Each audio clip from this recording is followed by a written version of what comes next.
রাতের অন্ধকারে এই গভীর জঙ্গলে আমি তো পথ হারিয়ে ফেললাম। জঙ্গলের মধ্যে একটা ঘরে আলো দেখতে পাচ্ছি। বাড়িতে কেউ আছেন? কে? এদের সকলের সামনের দুটো করে দাঁত নেই কেন? না মানে আমি জঙ্গলে পথ হারিয়ে ফেলেছি, আপনাদের বাড়িতে আমাকে একটু থাকতে দেবেন? কোনো সমস্যা নেই, আমরাও জঙ্গলে পথ হারিয়ে এ বাড়িতে আশ্রয় নিয়েছি, তুমিও এ বাড়িতে থাকতে পারো। তবে যদি কোনোদিন জিজ্ঞাসা করো আমাদের সকলের সামনে দুটো দাঁত নেই কেন, সেদিন কিন্তু তুমি বড় বিপদে পড়ে যাবে, বলে দিচ্ছি আমি।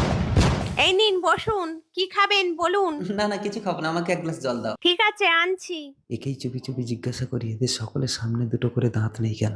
জল। হ্যাঁ ঠিক আছে, বলছি তোমাকে একটা কথা জিজ্ঞাসা করবো। বলো। তোমাদের সকলের দুটো করে দাঁত নেই কেন? তুমি কিন্তু নিজের বিপদ নিজেই ডাকছো। ঠিক আছে, বলতে হবে না। বেঁচে গেছি। এই নাও লুঙ্গিটা পরে নাও। মনে হচ্ছে এই ছেলেটা ভালো বলতে পারে, একেই জিজ্ঞাসা করি।